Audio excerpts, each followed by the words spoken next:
podcast produced by the British Columbia Wine Institute as well as KelownaNow. We are at Mission Hill Winery in West Kelowna. With me is Bram, who is the head sommelier here. Indeed. Head sommelier, what exactly does that mean? That means you drink a lot of wine, you taste a lot of wine? Lots of wine, lots of studying of wine, lots of smelling of wine, lots of just reading up about what happens in the rest of the world of wine, but especially here in Canada, in the Okanagan, what is happening.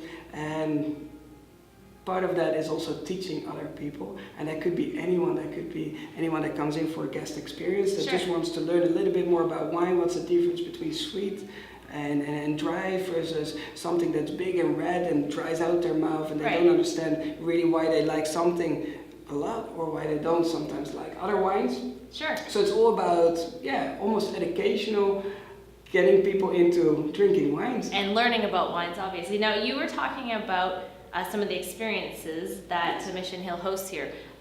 Tell us some details about these experiences. So for the season, we've got lots of different experiences set up. This could be from 60 minutes to 90 minutes or sometimes even longer. So we've got the Elements tour where we taste different wines. We'll have a quick look in the barrel cellar and we talk about the whole Okanagan Valley, and this is some of them indeed. Then we do a cheese tour. So this is one of those very popular tours because who doesn't like cheese? And wine together. And then we talk about the food and wine pairing. And the cool thing about that is we even go back in time a little bit because we have the saying, if it grows together, it goes together.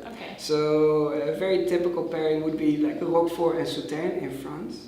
Now we don't have Roquefort or Sauternes. So we do a blue cheese with a late harvest. So you've got that salty, aggressive blue cheese versus something that's very sweet and smooth. So one thing completely changes the other component. So that's the marriage between food and wine that we always like to talk about. They don't have to be the same, but if they work with each other or if they clean each other completely, that's what it's about. And something really neat about these experiences, Bram was saying that these tours are led by sommeliers. Yes. So all the tours are led by sommeliers. So anytime people have questions or they wanted to go dive into the little details, that's where we come in and we can geek out if we want to, but otherwise we're open to talk about anything that concerns wine and wine growing, so the viticulture, winemaking processes. So there's lots of very interesting details because most people only focus on the glass of wine that's in front of them, but it all happens outside in the plot. And why do we grow one grape in the northern part of Kelowna versus the other one down south in Osoyoos? It's a very, very important where to grow them, how to make them, and even if you harvest them, what kind of wine are you going to make out of them? The way of making wine versus a rosé, a big bold red, or an ice wine is completely different from each other. Now, can someone just drop in, or do they have to go online to register for these wine experiences? Both. We do recommend reservations because it's such a busy place, and especially in the middle of summer, there's lots of people coming by. And to give everyone the right attention, we do have small groups. So some of these tours will only have up to 10 people.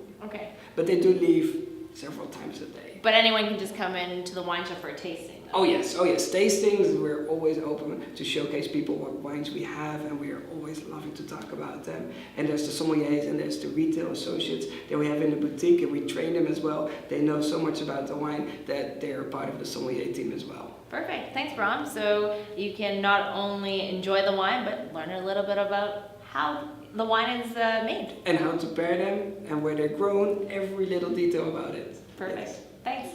Also in West Kelowna is Indigenous Winery, one of the 2 Aboriginal wineries in British Columbia. With me is Ryan, who is, you said you're a storyteller at this winery? Yeah, so Indigenous World, part of our philosophy here is to try and tell the story of the Sylix people who are the native to this area for over the last 10,000 years. And so Indigenous World, we try and tell the stories of the Sylix people through some of the names that we use for our wines. So we use a lot of family names with our wines. However, a couple of us that work for the organization have been very blessed to have been sort of brought into the fold as part of the culture. And so to christen our new teepee this winter, we had a naming ceremony for some of the family members, and a couple of us were included. So I was given the title Sohwakwaltam, which means storyteller or spokesperson. So I'm basically the face of the winery. They could have picked a better face, but I'll take it. But yeah, I'm here to sort of share the stories with everybody else and share the vision of the Louis family with everybody else.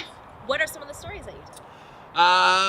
Well, I mean, there are a lot of stories. Again, we try and tell it through our branding, basically through family members and how they've been involved with the winery. So our flagship wine, Simu, was named after Robert Louis, who was the chief here for 20 years and very well known locally, nationally, internationally for his involvement in Aboriginal peoples and politics. Right. And Simu means connected to the land. So there's some really cool duality in that, and that the Indigenous people have a great connection to the land, as does wine. That's what the expression of terroir is the connection to the land. Their son Trenton started with the winery when he was 15, so for the last 5 years he's been learning the winemaking trade and the wine growing trade. And so to honor him for his efforts in the cellars, they have named their signature wines Hihi Telkin, which is his traditional First Nations name. And then this winter we came out with Lep Cheat, which was the traditional name of their daughter. So she's a very happy, shiny person involved in some of our social media marketing. And Lep Cheat means the shimmer of the sunlight on a river spillway. So we thought there was a neat sort of connection there between sparkling wine and Cassandra. So obviously you have all these wines that are inspired by the Aboriginal culture. What about food? Is there any food that people can try here? We're absolutely amazed, lucky, blessed to have found a partner for our restaurant, the Red Fox Club, which was, they took their name from our rosé, which is a hugely popular wine here. And they have basically taken how you would eat if you lived on the land, let's call it 10,000 years ago, and modernized it. So focusing on very locally sourced, handmade type foods. It's very, very seasonal, so the menu changes about, call it every month, to reflect what is available and in season. Chef will go out and gather watercress from River Creek in the spring for the salads, and they do a lot of vinegars and jams and jellies with quince or locally sourced fruit. But just a very big focus on what you can get here when you can get it. Most of the meats are game meat type things, so venison and elk and bison and high to wild salmon. So basically trying to reflect the types of food you would eat if you lived here 10,000 years ago, just more modernized than something, and meals that we recognize today. Perfect. Thanks. So we've crossed the bridge, the View Winery here on the Kelowna side of the bridge, and the View Winery, hosted by Jen and George. Yeah. George is one of the four-legged hosts here. Tell us about your pet-friendly winery, Jen. Well, we are the View Winery. We have been on this property for 100 years, since 1918 actually. And this old building used to be a historical packing house. We've converted it into a winery and a cidery. So we really honor our history. We're known as the Friendly Winery, and we really like to show people a low-key, educational, fun time. And in keeping with that, we invite them to bring their dogs. Right, so not only human-friendly, but also pet-friendly.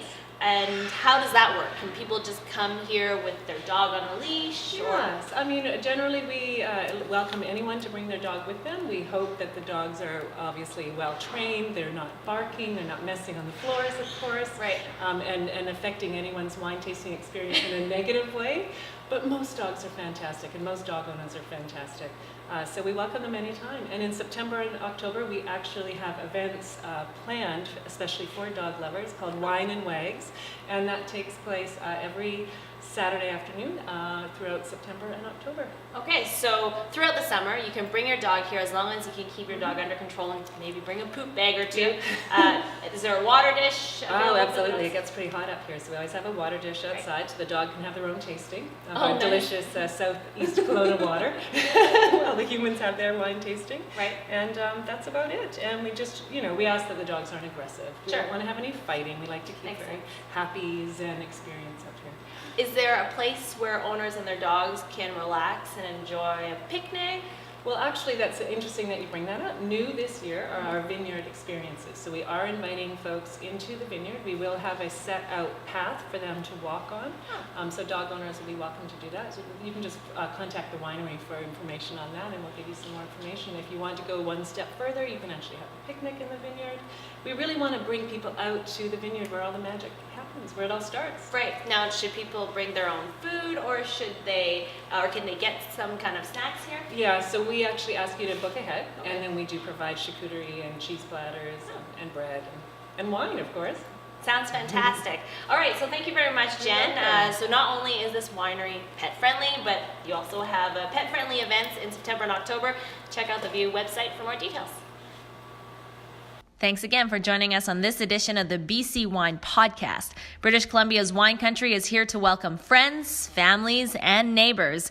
To learn more, go online for more information and be sure to check out our other video podcasts. I'm Wesla English for British Columbia Wine Institute and Kelowna Now.